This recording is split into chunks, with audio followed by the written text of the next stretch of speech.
Praise Lord, இயேசுவின் நாமத்தில் அன்பின் வாழ்த்துக்கள். How Christmas points to the second coming of Jesus Christ. இப்போ நம்ம அந்த கிறிஸ்துவ பிறப்பின் காலத்துல அல்லது அந்த அந்த பிறப்பின் பண்டிகையை நம்ம கொண்டாடுறதுக்காக எல்லாருமே நம்ம நம்ம ரெடி ஆயிட்டு இருக்கிறோம்.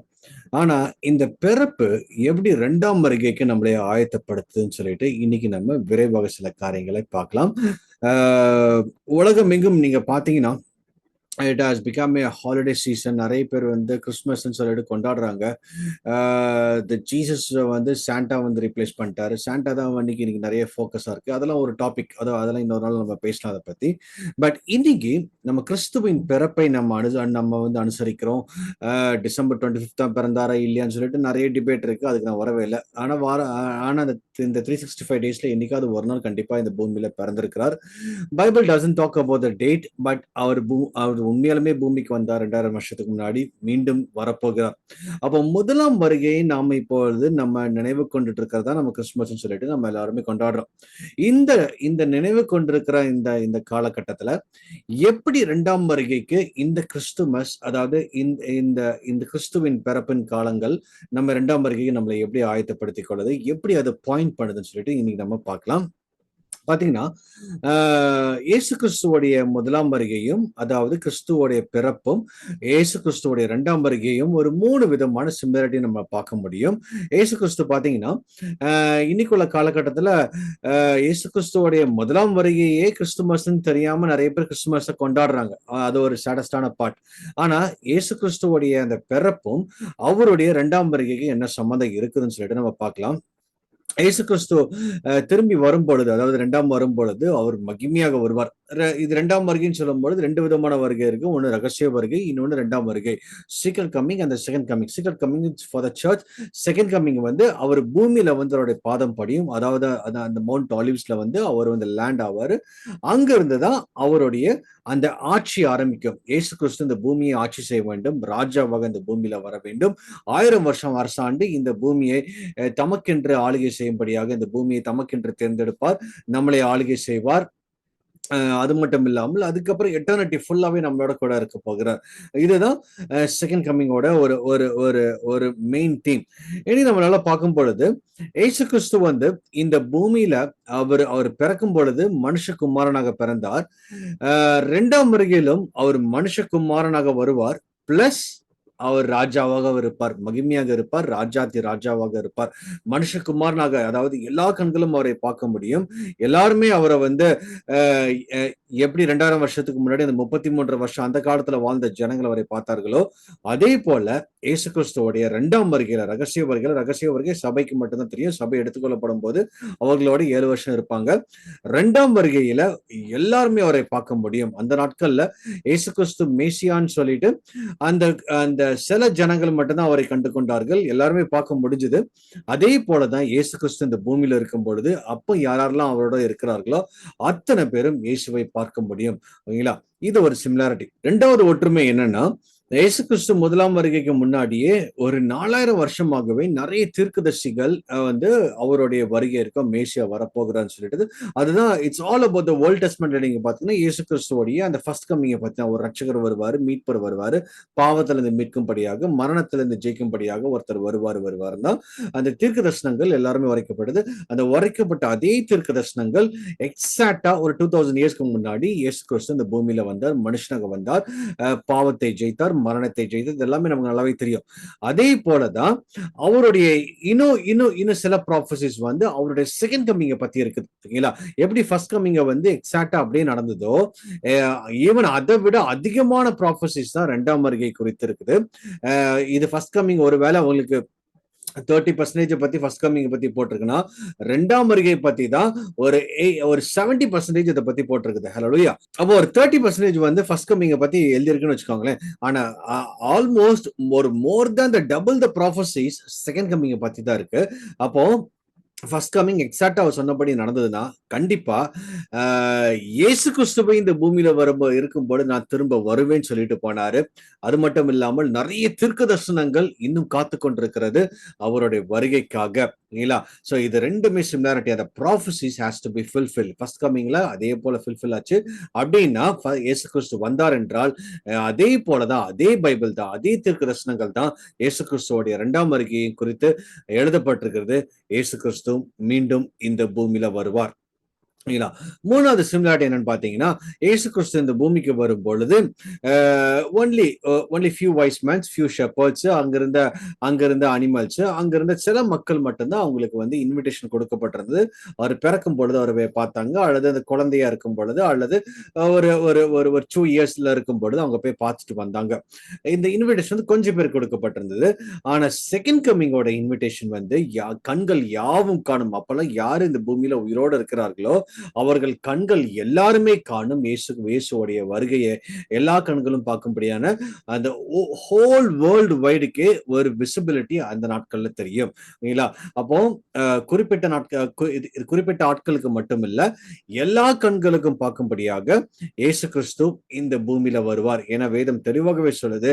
Every knee shall bow and every tongue must confess that Jesus is the Lord. ஓகேங்களா? எல்லா நாவுகளும் எல்லா முழங்கால்களும் முடங்கும், எல்லா நாவுகளும் அறிக்கையிடும். இயேசு அந்த மேகத்தின் மத்தியில மகிமையாக இறங்கி இந்த பூமியில தன்னுடைய காலை பதிக்கும் பொழுது எல்லா கண்களும் பார்க்கும்படியாக அவர் வருவார். அவர்தான் மெய் தேவன் என்று எல்லா வாய்களும் அறிக்கையிடும். ஓகேங்களா? இது ஒரு காரியம். அதே போல ரெண்டு இப்ப நம்ம வந்து 3 சிமிலாரிட்டிஸ் பார்த்தோம். டிசிமிலாரிட்டிஸ் என்னென்ன இருக்கு? ஓகேங்களா? ஃபர்ஸ்ட் கமிங்க்கும் செகண்ட் கமிங்க்கும் என்ன டிஃபரன்ஸ் இருக்குன்னு சொல்லிட்டு விரைவாக சில காரியங்களை பார்க்கலாம். அப்போ 2 விதமான தன்மைகள் அவருக்கு உண்டு. ஒண்ணு வந்து ஃபர்ஸ்ட் கமிங்ல அவர் ஷெப்பர்டாக பலியிடப்படுறதுக்காக, நமக்காக, நம்மளுடைய பாவத்துக்காக, நம்மளுடைய பாவத்தை சுமந்து சிலுவையின் மரணத்தை நமக்காக எடுத்தார். That represents the sheep. அதே போல இரண்டாம் வருகையில் எப்படி இருப்பார்னா, நாட் லைக் ஃபர்ஸ்ட் கமிங் மாதிரி இல்ல. ஃபர்ஸ்ட் கமிங் மாதிரி இல்ல. அவர் மீண்டும் வரும்போது ராஜாதி ராஜாவாக மகிமையாக இந்த பூமியில ஆளுகை செய்வதற்காக, இரும்பு கோலால் ஆளுகை செய்வதற்காக இந்த பூமியில வரப்போகிறார். ஹalleluya. அப்போ ரெண்டுத்துக்குள்ள டிஃபரன்ஸ் பாருங்க. நம்ம வந்து ஜீசஸ வந்து ஏதோ ரொம்ப அப்படி சாதுவா இருப்பாரு, ரொம்ப அமைதியா இருப்பாரு. ஓகே, அதெல்லாம் ஒரு பக்கம் இருக்கட்டும். அவருடைய ஃபர்ஸ்ட் கமிங்ல இருந்த அந்த குவாலிட்டிஸ். ஆனா அந்த செகண்ட் கமிங்ல என்டையர்லி இன்னொரு ரெவலேஷன்ல தான் அவர் வருவார். As a glory, as a king, as authority, as with power, எல்லா வல்லமையோட அதிகாரத்தோட மகிமையாக இந்த பூமியில வருவார். அவருக்கு முன்னாடி ஒருத்தர் நிற்க முடியாது. நியாயம் விசாரிப்பதற்காக இந்த பூமியில இறங்கி வருவார். ஓகேங்களா? ரெண்டாவது டிஃபரெண்ட் பாத்தீங்கன்னா, இயேசு கிறிஸ்து முதலாம் வருகையில அவர் நமக்காக மரித்தார், நமக்காக உயிர் தெழுந்தார். ஆனா இரண்டாம் வருகையில பாத்தீங்கன்னா, இயேசு கிறிஸ்து மரித்தோரை நியாயம் தீர்க்க இந்த பூமியில திருப்பி வரப்போகிறார். ஓகேங்களா? அவருக்கு இனிமேட்டு மரணம் கிடையாது, அவருக்கு இனிமேட்டு உயிர் தெழும் அவசியம் கிடையாது. இன்னைக்கு நமக்கு தான் அவர் எல்லாமே செஞ்சு முடிச்சிட்டாரு. இனி அதுக்கு அந்த அந்த செஞ்சு முடிச்சதை நம்ம எப்படி நம்ம காத்துக்கொண்டு விசுவாசித்து இறுதி வரை நம்ம வந்து பரிசுத்தமாக வாழும் பொழுது மட்டும்தான் இயேசு கிறிஸ்து நம்மளை மீட்டுக் கொண்டு அவருடைய ராஜ்யத்துல கொண்டு போய் சேர்க்கிறார். ஓகேங்களா? அப்படி வாழாதவர்களை ஆண்டவர் நியாயம் தீர்ப்பதற்காக, மரித்தோர்களை நியாயம் தீர்ப்பதற்காக, அழிந்து போனவர்களை நியாயம் விசாரிப்பதற்காக, இந்த பூமியில் அந்தி கிறிஸ்துவை அழிப்பதற்காக, பிசாசின் தந்திரங்களை அழிப்பதற்காக இயேசு கிறிஸ்து மீண்டும் வரப்போகிறார். ஹல்லேலூயா. அப்போ முதலாம் வருகைக்கும் இரண்டாம் வருகைக்குள்ள டிஃபரன்ஸ் பாருங்களேன். முதலாம் வருகையில அவர் நமக்காக மரித்தார். இரண்டாம் வருகையில இயேசு கிறிஸ்து மரித்தவர்களை அல்லது உயிரோடு இருக்கிறவர்களை அவர் நியாயம் விசாரிக்கிறதுக்காக இந்த பூமியில வருவார். ஓகேங்களா? அடுத்தது மூன்றாவது நீங்க காரியங்களை பாத்தீங்கன்னா, இது இது வந்து ரொம்ப முக்கியமான ஒரு காரியம். முதலாம் வருகையில பாத்தீங்கன்னா, த there was a time limit.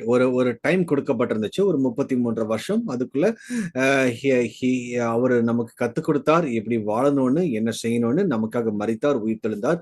33 வருஷம் நம்மளோட கூட இருந்தார் மாம்சத்துல. சரிங்களா? ஆனா மீண்டும் வரப்போகுது. இயேசு கிறிஸ்து he will not hold in the timelines. ஓகேங்களா? ஈவன் தோ ஒரு 1000 வருஷம் அந்த இடத்துல இருந்தாலும் இட்ஸ் லைக் எவர்லாஸ்டிங். 1000 வருஷத்துக்கு அப்புறம் அவரோட சேர்ந்துதான் நம்ம வந்து நித்தியமா நம்ம வாழ போகிறோம். பெர்மனண்டாக வாழ போறோம். ஒரு புதிய வானம் புதிய பூமியிலும் இயேசுவோட தான் சேர்ந்து வாழ போறோம். தேவன் நம்ம மத்தியில வாசம் செய்து நாம தேவனுக்குள்ளாகவும் அவர் நமக்குள்ளாகவும் வாசம் செய்கின்ற ஒரு காலத்துக்குள்ளாக தான் நம்மளை எடுத்து போய் கொண்டிருக்கிறார். ஓகேங்களா? ஏதோ டைம் லிமிட்ல முடிஞ்சு போற ஒரு காரியம் கிடையாது. அது ஃபர்ஸ்ட் கம்மிங்ல அப்படிதான் கொஞ்ச நாட்கள் தான் இருந்தாரு. அதுக்கப்புறம் அவர் முடிச்சுட்டு போனாரு. ஆனா 2ஆம் வருகையில the once he comes he will be here forever. இல்ல 1000 வருஷம் இருக்கும். அதுக்கப்புறம் அவங்க எல்லாம் ஒயிட் த்ரோன் ஜட்ஜ்மெண்ட் அந்த கான்செப்ட் எல்லாம் இடையில வந்தாலும் he will be with us forever and ever and ever. ஓகேங்களா? இந்த இந்த இந்த கிறிஸ்து பிறப்பின் காலகட்டத்துல நீங்களும் நானும் அறிந்து கொள்ள வேண்டியது, நாம அவரோட வருகைக்கு தான் ஆயத்தப்படுத்தணும். ஓகேங்களா? நிறைய செலிப்ரேஷன் இருக்குது. ட்ரீ வைக்கிறோம், ஸ்டார்ஸ் போடுறோம், கேரல்ஸ் போறோம். எல்லாமே நல்லதுதான். இயேசு கிறிஸ்து பிறந்துட்டாருன்னு சொல்லிட்டு நற்செய்தி அறிவிக்கிறோம். ஓகேங்களா? ஆனா இயேசு கிறிஸ்து இதுல அந்த இந்த பிறந்துட்டாருன்னு சொல்றதை காட்டிலும் வருவதற்காக நம்ம நீங்களும் நானும் ஆயத்தப்படுத்தணும். இன்னைக்கு பாருங்களேன், சபையிலேயே நமக்கு தெரிஞ்ச ஜனங்கள் கிட்டயே இயேசு கிறிஸ்து பிறந்துட்டாருன்னு நம்ம சொல்லிட்டு இருக்கிறோம். ஓகேங்களா? அவங்களுக்கு ஏற்கனவே நல்லாவே தெரியும். ஓகேங்களா? விசுவாசிகள் தான், அபிஷேகம் பெற்றவர்கள் தான். அவங்க கிட்டயே அவங்க வீட்டிலே நம்ம கேரல்ஸ் போய் இயேசு கிறிஸ்து உங்களுக்காக எனக்காக இது தாவீதின் ஊர்ல பிறந்திருக்கிறான்னு சொல்லிட்டு நம்ம நற்செய்தி சொல்றோம். ஆனா இயேசு கிறிஸ்துவோடைய 2ஆம் வருகை குறித்து இன்னைக்கு கிறிஸ்துவர்களுக்கே நிறைய பேர் தெரியாது. இயேசு கிறிஸ்து வருகிறாருன்னு தெரியும். ஆனா அவர் எப்படி வராரு, யாருக்காக வராரு, எங்க வரப்போகிறார், எப்படி ஆளுகை செய்ய போகிறார், அதை பத்தி நோ ஐடியா அட் ஆல். இயேசு கிறிஸ்துவோடைய ஈவன் அந்த அந்த அந்த வருகையில இது ரகசிய வருகை இருக்கு, 2ஆம் வருகை இருக்குன்னு சொல்லி இந்த டிஃபரன்ஸே நிறைய பேருக்கு தெரியாம இருக்குது. அப்ப இன்னைக்கு இந்த கிறிஸ்துமஸ் நம்ம இந்த கொண்டாடுகின்ற இந்த காலகட்டத்துல கிறிஸ்துவின் வருகையை நீங்க அறிந்து கொள்ள வேண்டும். அதற்காக ஆயத்தப்பட வேண்டும். அதுலதான் நம்மளுடைய ரிஜாய்ஸ்னஸ் இருக்கும், இந்த ஹாப்பினஸ் இருக்கும்.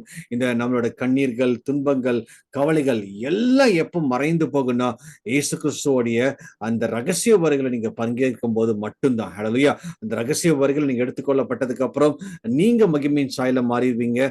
இயேசுவோடு சேர்ந்து இந்த பூமியை ஆளுகை செய்வதற்காக 2ஆம் வருகையில இயேசுவோடு சேர்ந்து நாம வருவோம். அப்ப கண்கள் யாவும் நம்மளை காணும்.